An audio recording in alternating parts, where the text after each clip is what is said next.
Ho, ho, ho. Oh, Lord. I don't want to love for Christmas. No. I love Christmas. I love Christmas so much. But if it starts too early, then it feels like... No, not to me, because there's so many good Christmas movies, and I can't watch them all in 1 month. Yeah, you can. I can't even watch... No, Multiple in a day. My time does not allow for that. And then Maybe you need to readjust your priorities. I didn't get to do all my things in November last time. What are all your things in November? Just stuff that I like to enjoy the holiday. There's just so much you can do with it. There's different crafts you can do. There's things you can watch. There's clothes you can wear. There's... I love Christmas season. Me too, but Christmas season is not November 1st. It is. No. It's November 1st. Thanksgiving. Look, I'm still going to have a Thanksgiving. In your Christmas attire. I prefer that a Christmas tree be present at this feast. It would look so much better. Please just hold your breath. Every door looks better when you keep it closed. Keep your head down and don't watch your step. No point in even trying, now just let it go. Maybe they will write the same for me. Maybe this was really just a dream. Don't wanna take that risk and try to see a 9-to-5 will bring security, I'm sure, but I can guarantee you that's no way to live. Way to live. Promise that's no way to live. Way to live. Hi. Welcome to another episode of Prodigal Peas in a Pod. I am Denise Acosta. And I'm Brooke Ackerman. Yay! And we are talking about Christmas because this episode is coming out. What is today supposed to be for you guys? November 4th? I think. Okay. We obviously record earlier. We let that nugget out, I think, in the last episode. Yeah. Not that it matters, but I want to be true and authentic to myself, which is that I begin Christmas apparel by November 1st. And if you know me, you can attest to that. You know I've been like that for a long time. Remember, here we believe. We believe in Santa. And I'm not going to let you all know just how early this is that we are recording, but it's early. What an opportunity for me to start early. Oh my gosh, I'm so excited. Thanks, you guys. And if you aren't watching this, then you have no idea what shirt I'm wearing. And this is probably the only time I've considered to explain this. I am wearing a red shirt, you guys, that says believe, and it has a Santa hat. Yes, I am a believer. I like that you're trying to imply that I am somehow not. No, I'm just overemphasizing how much I am. So anyway, what are we talking about today? We're continuing on with topics or themes that a lot of us can struggle with in life that Brooke has noticed in all her time coaching so far, and maybe just life. Yeah. And life experiences. Yeah, a lot of them are really things that I've had to overcome myself. I love talking about those things because I have so many comments. So today we're going to talk about old thought patterns, our thought processes on them, and all of that fun stuff. But we'll clarify that a little bit more as we get into it. So yeah, spiritual warfare is real, but it's not the only thing that shapes the stories that we live. Sometimes it is us making a decision. Sometimes the enemy is trying to attack us and influence us and make us get off the path. But sometimes, you guys, sometimes it's really just us and our decision making. So let's take ownership of those things so that we can break that pattern and move into a healthy way of living that is living in freedom. Okay, so I have an example story to give us an illustration to help us on what we're talking about. So this is about Maya. Hi, Maya. You're not a real person, but maybe somebody out there is named Maya. I was going to say, so for anybody who is named Maya, who might be listening to this, we have not been spying on your life. This is just an example story. Or maybe we have, because don't you hate it when you read a fictional story and you're like, oh, that's about me. That happened to me recently. Did you check out the Bible study that I made you guys on identity? Because there's a fictional story in that one. And I was like, oh, Is it also Maya? It is also Maya.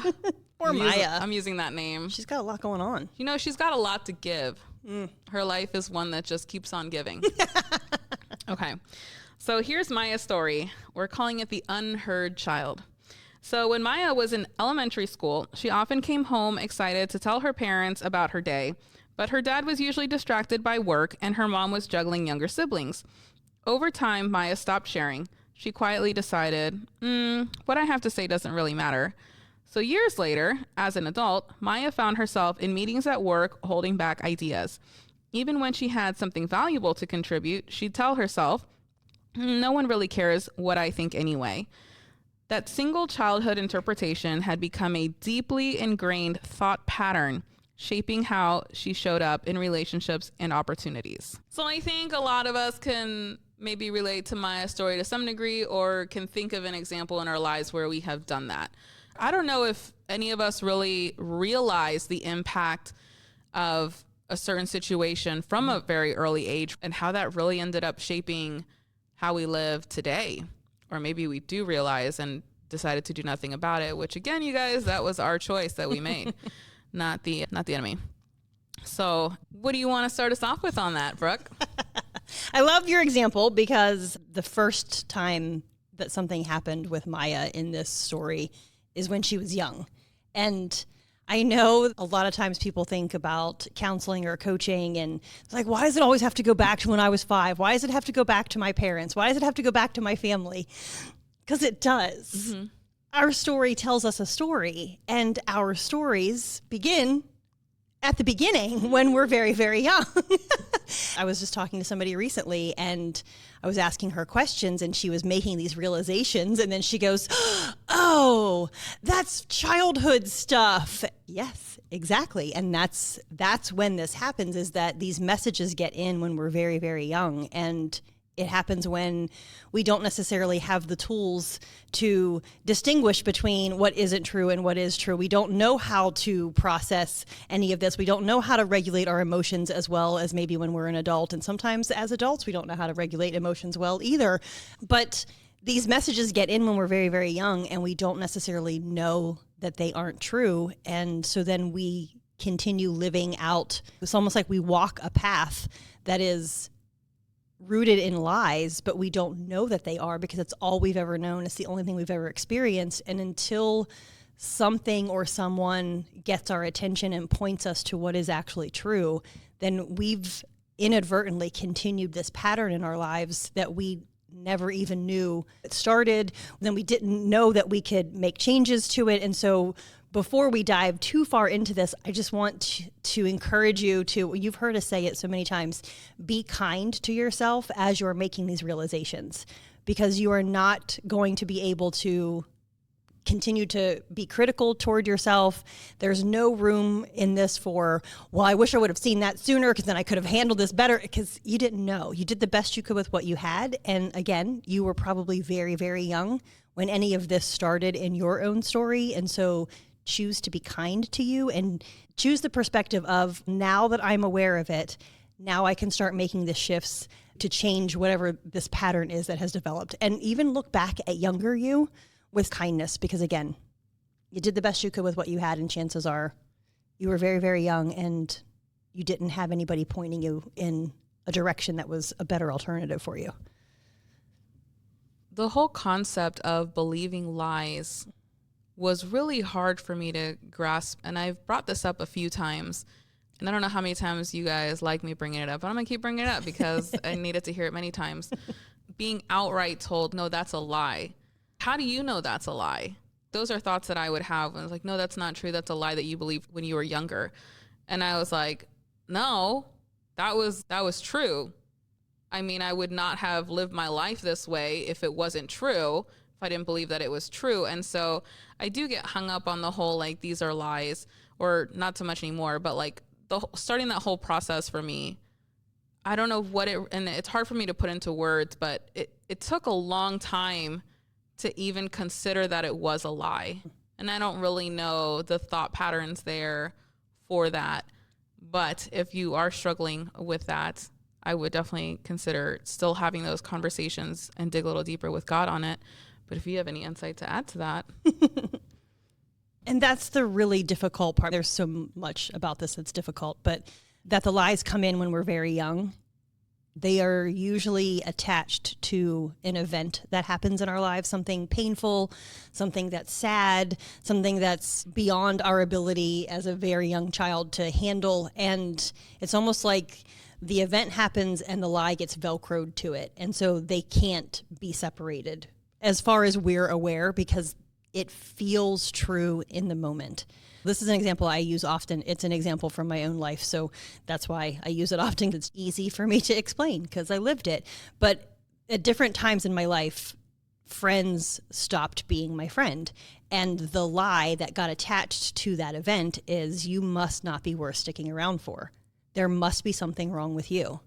And that is a lie. But in those moments when my friend stops being my friend, that lie feels true. And it's almost like I grab onto it and I pull it into my being, and it's now part of me. It's now permanently attached to this painful moment. And there's no way for me to know in that moment, in that time of pain, when I'm young, how to separate those two things, because this painful event happens. Here's this thought or something that somebody actually says that feels very true. And so what else am I supposed to do with it other than to believe that it is true? And so this is another example of why having a relationship with God is just so very important. And if you don't have that kind of a relationship with God and you have the people in your life that you trust, talk to them about these kinds of things, because it is so much easier to see somebody else's lie than it is our own. And so if you have someone that you trust, that you know your heart is safe with them, ask them, what are the things that you notice about me that you think, that's not exactly true about you, but you're living as if it were true. So if you don't have a relationship with God, you have good people in your life. Ask them, because they'll see it. And if you do have a relationship with God, ask him, because he does not want us walking around continuing to believe these things. And so if God points it out to you, if you ask for a lie that you've been believing and God points out something to you, even if it feels very, very true, you've asked him for a lie, so it's a lie, because he's not going to give us false information. And so if you're asking God, what is a lie that I believe about myself? And he brings up, you're not worth sticking around for. Even though that felt true at one point in my life because of all the experiences I had, I chose, and that's key, because I could choose to continue to be like, no, God, I don't care what you say. This is how it has worked for me. This is how my life has been. So this is true. Or I can say, I choose to trust you, that you are pointing out a lie and that you want to shift me in a different direction. But it really comes down to us and whether or not we're going to trust him and believe him and go down the path that he wants us to go down, or we can choose to continue to stay stuck in this cycle that we get stuck in without realizing that we're stuck in it until somebody points it out to us.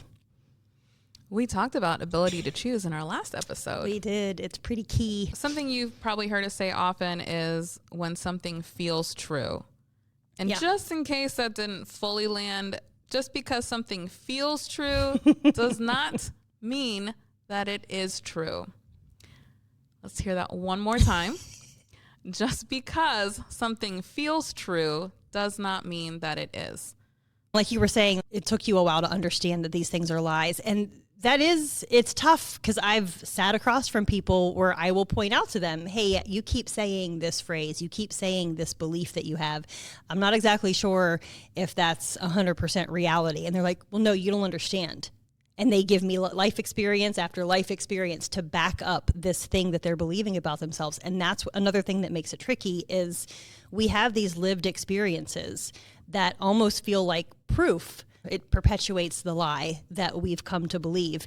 And again, we need trustworthy people to talk with. We can bring this conversation to God, but the story that our story is telling us, it's not that it isn't your lived experience. And I've used this analogy before too, that it's almost like you're wearing a pair of glasses and that is the only lens that you're able to see through. Every event is now filtered through the lie of whatever the lie is for you. And again, not that your lived experience isn't your lived experience, but It's almost like it got tinted, or like a funhouse mirror. The lens that you're looking through isn't exactly 100% clear, and it changes our perception of our lived experience.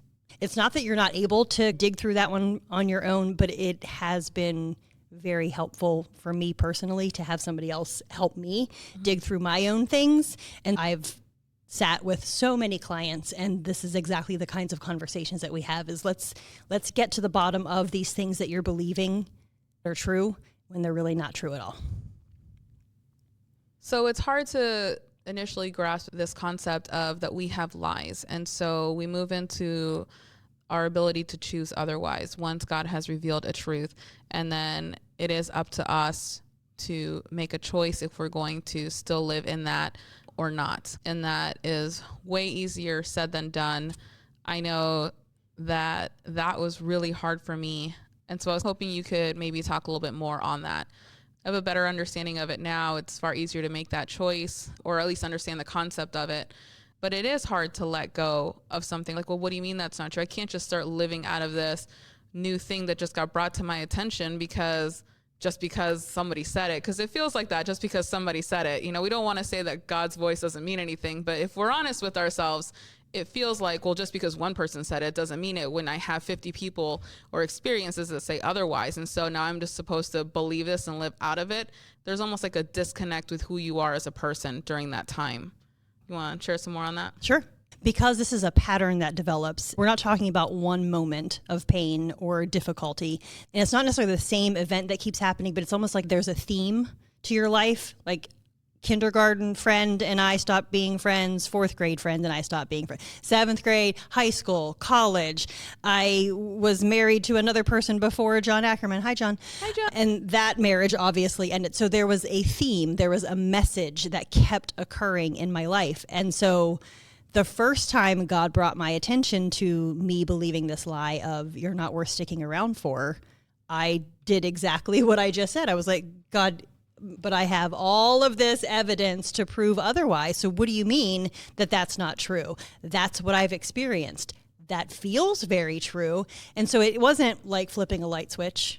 It took time because this was a repeated event. This was a pattern that kept forming. It did take time for that to get dismantled and for me to be able to actually believe the truth, because I needed lived experiences that lined up with what God was saying was true.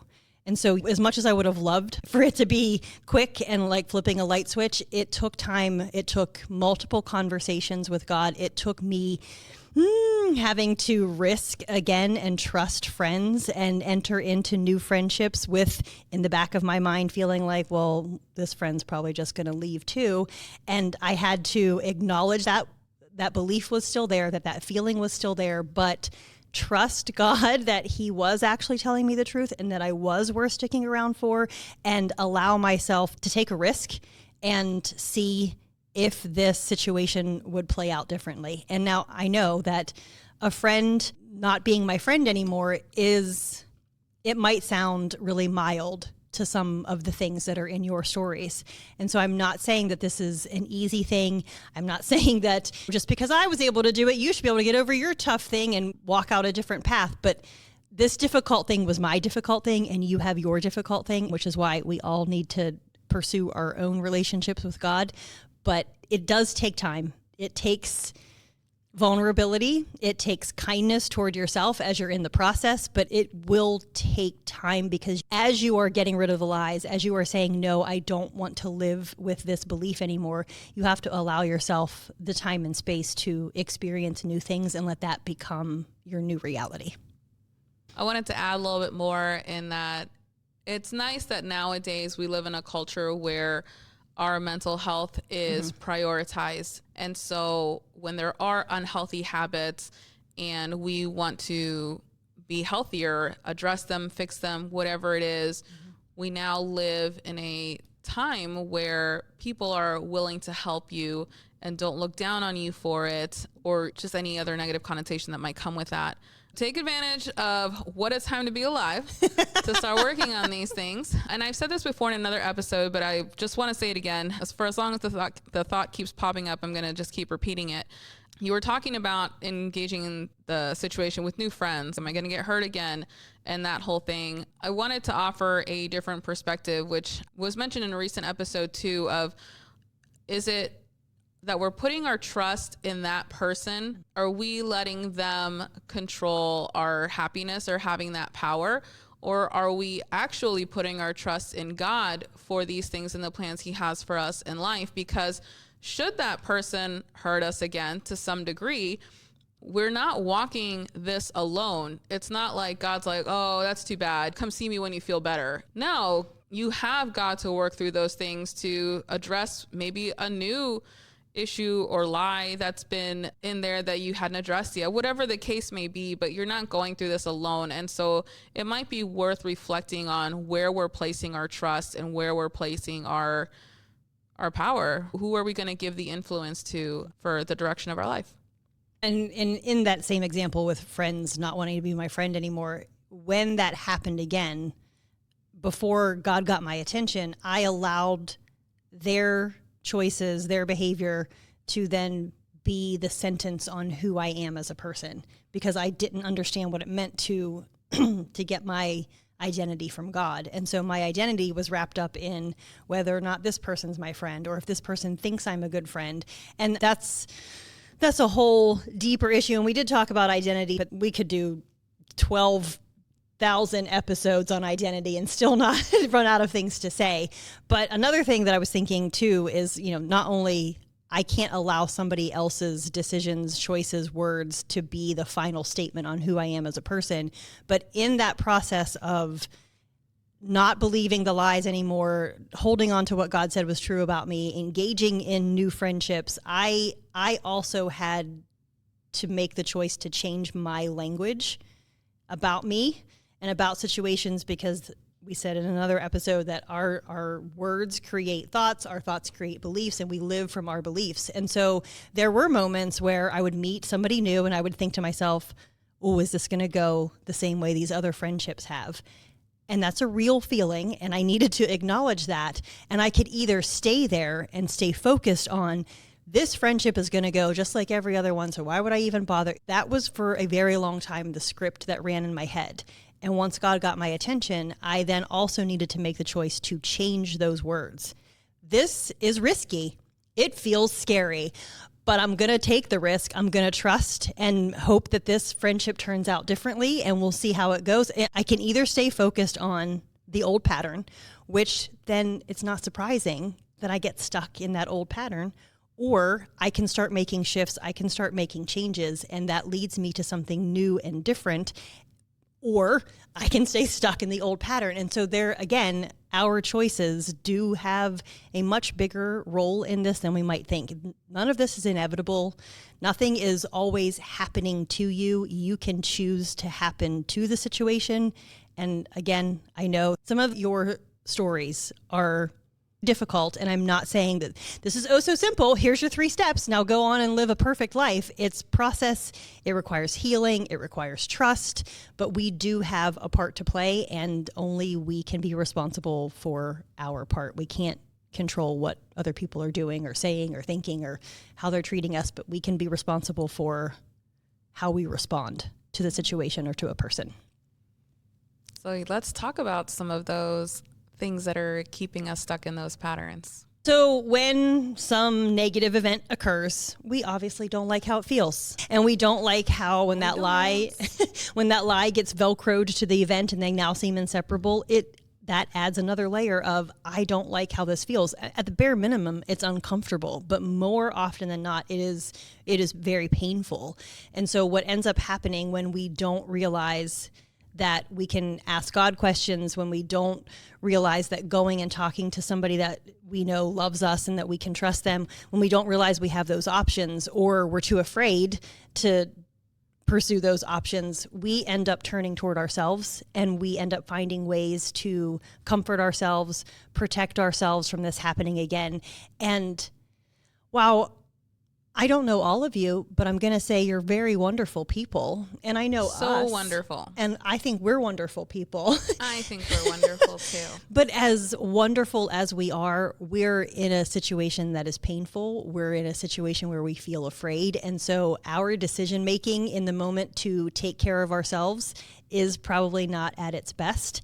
And we end up doing things that feel safe in the moment. They feel like they are good choices, but we end up walling ourselves off because we're trying to protect ourselves from the bad. But what we don't realize is that we are also walling ourselves off from good.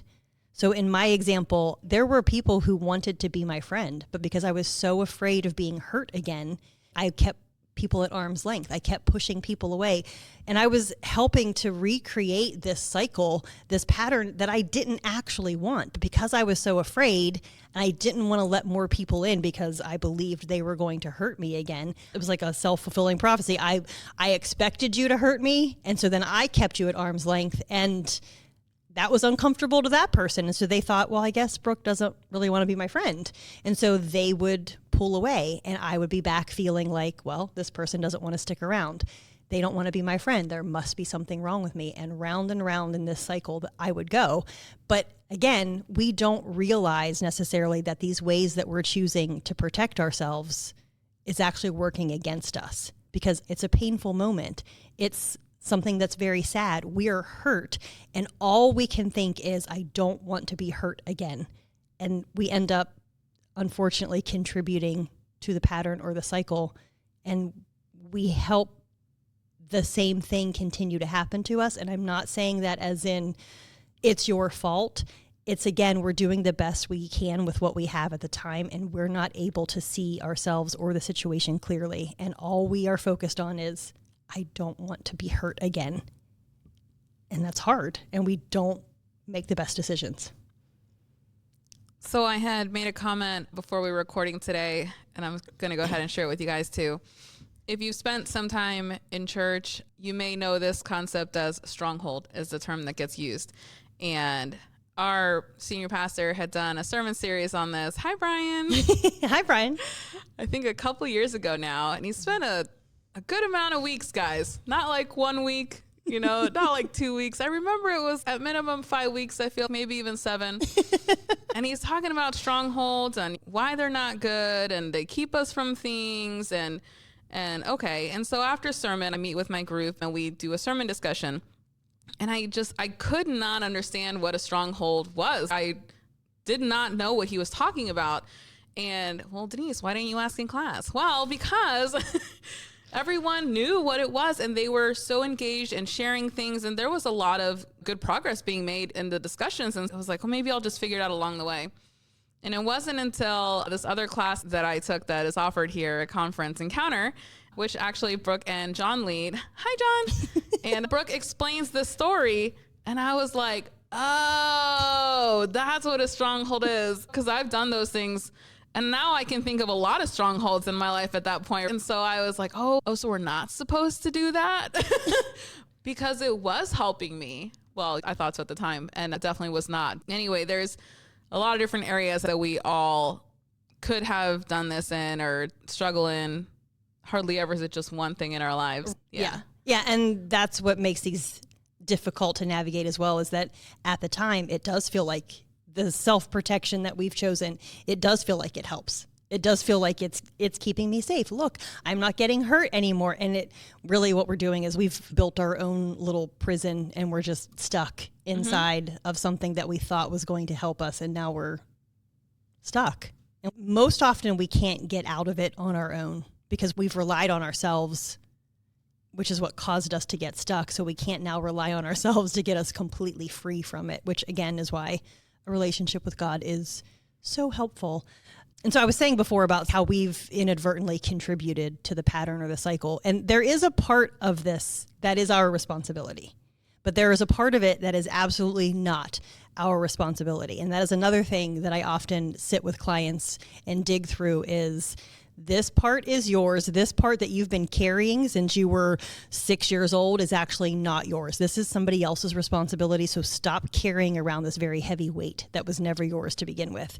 None of us caused the painful event to happen. If somebody says something or does something, we didn't make them do that thing, even if they tell us that we made them. That's not possible. We each have our own choices and we can't make anybody do anything. And so the event is not our responsibility, and the way that other people react or respond to us. So even though I was building this wall to keep myself safe and other people were responding by pulling away and repeating the pattern, I actually can't be in control of other people's choices. So the event and the way other people respond to us, not in our control, but my choices to listen and believe the lie, that's mine to own, which I can talk with somebody about or dig through that with God. And then the ways that I've chosen to comfort and protect myself, those are my choice too. And so those are the parts where, as you're realizing these things, as you're digging through them, be kind to yourself as you navigate that, but also release the things that other people have done or said, because it doesn't matter how hard we try, the words that we use, the actions that we engage in or not engage in, we cannot be responsible for somebody else's choices. Hashtag truth.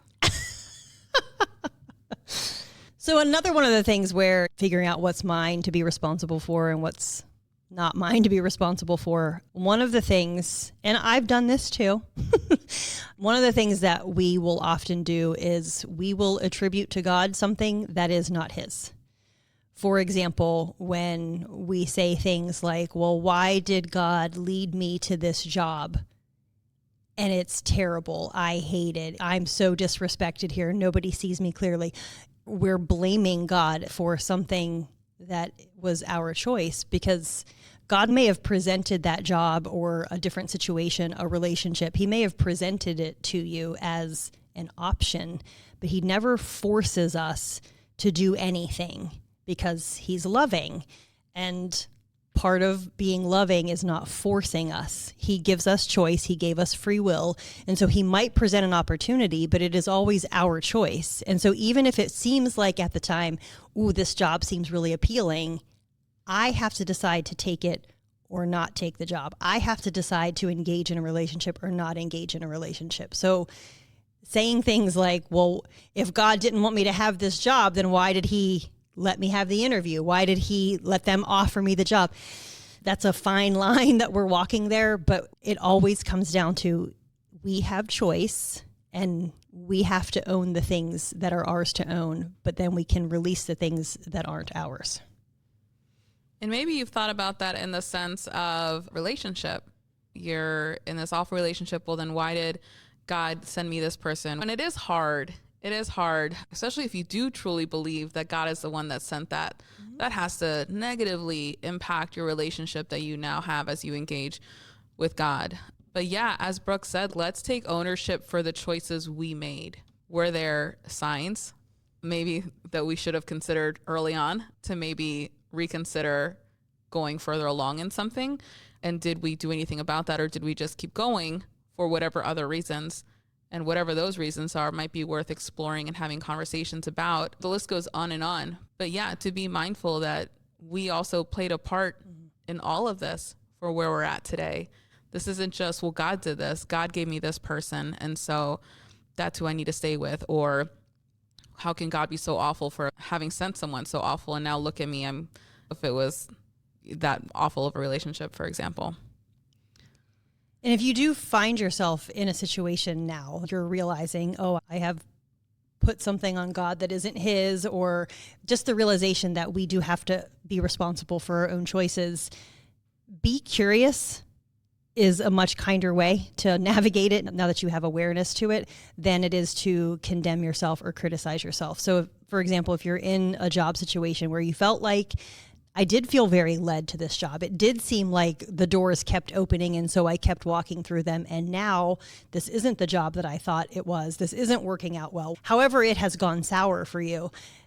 Stay curious and ask more questions. So, God, now that I'm here, what do you want me to see? Do you have a role for me here? Is there purpose in me staying here?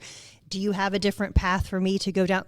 stay curious, because if you stay open to him, he will continue to direct you. But if you've locked yourself down in, now this is this terrible situation, I can't believe God did this to me, again, we get ourselves stuck and we just inadvertently continue that thought pattern or the cycle that we didn't even know was forming that we're now aware of. But if we widen our field of vision, if we stay curious, that's going to help lead us to new ideas, better alternatives than it is if we stay laser focused on the negative or what's not working out well.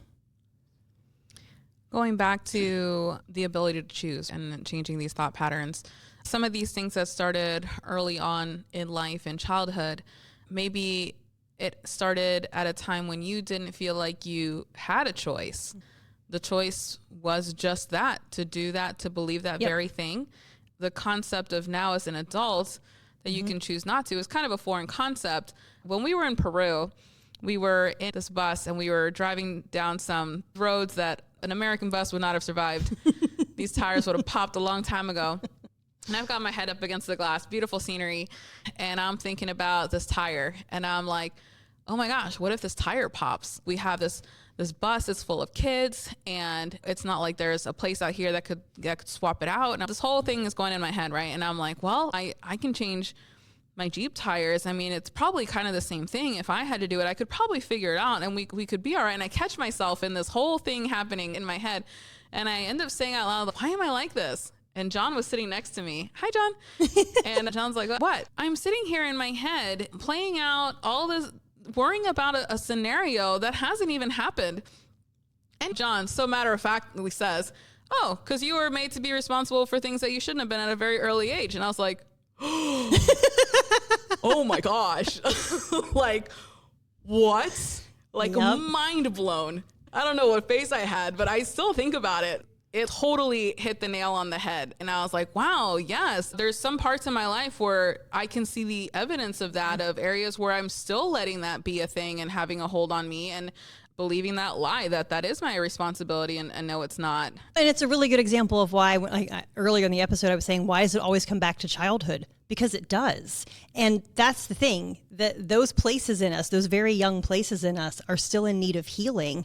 And every time something new, present day, happens, it lands on that tender, still wounded place that's still, it's in there. It's very deep. It's a young place. But if you've ever felt like this current situation is happening and I can tell, wow, my reaction to this is it feels very out of proportion compared to what's going on. It's because 5-year-old you, 7-year-old you, 12-year-old you, 17-year-old you is still in there with those tender places, still in need of healing. Every one of us is like that. And so that's why, going back to childhood, while we can't change our stories, we can pursue healing for all of the times that we didn't get what we needed.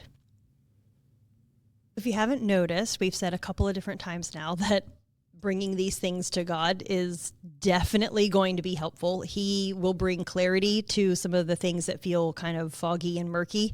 If you don't have a relationship with God where you can do that, again, find your people who you know love you well and who are trustworthy, and they can also help. Just because you become aware of these things, it doesn't mean then that the enemy's going to leave you alone about it. Oh, shucks. Brooke realized that lie about her not being worthy. She realized it, so I guess I need to move on. No, unfortunately, often he will double down and try even harder to convince you that the lie is true. But we were saying we have to be responsible for ourselves and we can choose. I could have continued in that old thought pattern of, well, these are my lived experiences. I must not be worth sticking around for, or I could choose something different. Because when we continue to engage and we continue to hold on to the old thought pattern, it's almost like we've dug a groove in our minds. It's like the thought pattern, it's like if you take a sharp object and you dig it into a piece of soft wood, it digs a groove, it leaves a mark. It's almost like a rut that something gets stuck in, and we can do that with our own thoughts. And so that's why I was saying changing our own language about ourselves and how we talk to ourselves, it really does make a difference. Me saying, okay, I recognize this as a lie. I am no longer going to partner with this. I'm no longer going to believe this lie. That might sound like, well, those are really nice words. No, it's more than that. Our words have far more power than we realize. Our thoughts have far more power than we realize. And so changing your own language and changing your thought pattern really makes a huge difference. It is a key part to finding freedom and healing. So I can't encourage you enough to change the language. And then not only get rid of the old things and the negative things, but then find new things, find new truth to then fill those spaces with. And again, you can go to scripture, you can go to the people you trust, you can have a conversation with God, but not only getting rid of the old things and shifting the old thoughts, but replacing them with something that is true, that will make a huge difference as well. I was just envisioning the smiley face stamp. Yeah, I don't want to make it sound like moving into toxic positivity, because that does not help anyone, and neither does ignoring the pain, and neither does, oh, it's okay that this happened to me 15,000 times. No, it's not. That's not the same thing. So I just wanted to make sure we weren't accidentally communicating something that we did not intend to communicate. So what I'm hearing is that we can get in the way of our own happiness. Yeah. Unfortunately, we can. Yeah. And we can get in the way of our own healing. Yes, I agree. Have done. Me too. Wah, wah. So let's choose healing. Let's do the hard, do the work, so we can live in something way better than we have. Because I've been picturing this fortress in my head as you're talking. Mm-hmm. And I'm thinking in my head, it's more like medieval times. Mm-hmm. And so it's dark, right? And you're building these things and you're just trying to hold it together. And there's this gorgeous paradise outside, but you don't know it. And so you've opened a tiny little window to see, and there's this ray that comes in, but that's all you're letting in because that's all you're comfortable with. But you have no idea how beautiful it actually is out there. And I just feel like that's what we're doing to ourselves when we choose to stay in these ruts, because we are choosing it. Choose healing. Choose healing. If you don't have anybody to talk to about it, we're here, you guys. We are here. We are happy to do that. Sometimes we don't want to share this with a friend for whatever reason. So just email us. prodigalpeas@gmail.com. Yeah. Yeah. We'll even send you a sticker. We will send you a sticker. But I know Brooke said that we're not just going to throw 3 steps at you and call it a day, but we are. So well, and if we do have 3 steps for you. And if your own pattern or cycle isn't coming to mind as we've talked about these things, you don't have to go hunting for it. But if you ask a friend, if you ask God, hey, is there one of these going on for me that I'm unaware of? It's going to be a good question to ask, but then you have to realize it's going to require something of you to dig into healing. But we can speak from experience. It's absolutely worth it, because breaking this pattern, it changes things drastically. It makes room for real transformation to occur in your life, because you do not want to stay stuck in your medieval castle with the tiny little one beam of sunshine coming through. You want wide open windows. You want wide open space. And so it is going to be hard. I'm not going to beat around the bush on that one. It will require something of you, but is absolutely worth it. The plague is inside, you guys. So we want to get to a spot where there is no black plague. Okay, so first step, and again, I know sometimes it sounds cliche, but it is absolutely necessary to recognize first, what is the pattern that has formed? What is the theme that keeps recurring in my life? And that also includes recognizing your own language patterns. And so if you find yourself saying things like, why do I always forget things? Always and never are good indicators that some pattern like this exists. And so if you find yourself saying phrases like that, recognize it. Great. Step 1, already done. Good job. One phrase that helped me identify things was just hearing the words self-protection or self-preservation. Those were easy for me to identify in my life because I have several of those, or I've had several of those in life. And so I was like, oh, okay. So we're not supposed to do that. And I'm actually keeping myself from a bunch of great things. So I don't know if those words will land for you, but they landed for me. And so I just thought I would offer that up too. Nice. Yeah. So once we recognize it, then we can start changing our language and we can replace the thought. And so to go with the example of why do I always forget things? Start saying something like, I have forgotten things in the past, because again, it's not toxic positivity. We're not pretending life hasn't been our life. But yeah, I have forgotten things in the past, but now I'm finding new ways to be better at remembering things. However, you need to change the language. And again, be kind to yourself.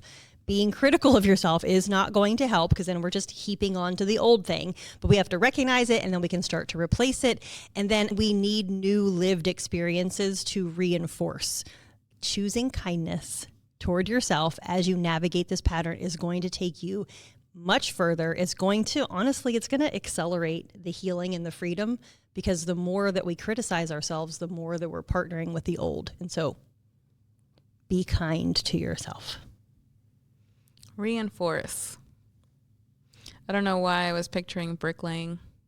I'm a very visual person, you guys, if you didn't notice. If I can't visualize the concept, I struggle to retain and hold on to it. But you're not just lathering one small layer and then you're adding a brick. There's more to it.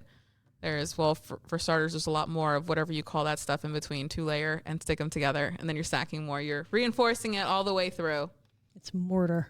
There you go. Mortar. That's why they call it brick and mortar. Oh, look at that. I'm like, what is mortar? Why do they keep saying do I want a brick and mortar shop? Back when I was doing cupcakes. I was like, I know what bricks are, but whatever. Oh my goodness. To reinforce some vocab. Love it. Speaking of reinforcing, you might not be 100% on board with this thought either, but try it, see what happens. As you start to make shifts in your language toward yourself and about yourself, when you catch yourself and you recognize it and then you start to replace it, give yourself a little moment of celebration. Hey, I just caught that old lie. I caught that old thought pattern, and I'm making efforts to change that. I'm changing my language. Honestly, celebrating these little moments also helps with the healing process. So throw yourself a mini party every time you recognize it. It makes a difference. It's just another way to reinforce the new and the good and the healthy. I started celebrating some of those areas of growth on things, and it does help. It does reinforce, and it helps anchor in that truth, and it feels more real, and then you get that experience from it. Yeah. Nice. I like it. Good job, Denise. Yay. So, as with everything that we talk about, it's a process, you guys. It's not a light switch. It's not happening overnight. There's always going to be something new coming up. God's going to keep on revealing more things about us and about him so we can grow closer with him. Sometimes once we get into our older years, we have the temptation to think, oh, well, this is just the way I am. And so why bother changing now? Can't teach an old dog new tricks. You guys, 10 years are going to pass by no matter what. And you can either have done something about it or not. Similar to going back to school, I didn't finish, so I don't want to go back because I don't want to be this old going to class. Hey, man, those 10 years are going to pass by you. They're going to have a degree or not. So let's not waste any more time. We've wasted enough time living out of these lies, and we're not happy, you guys.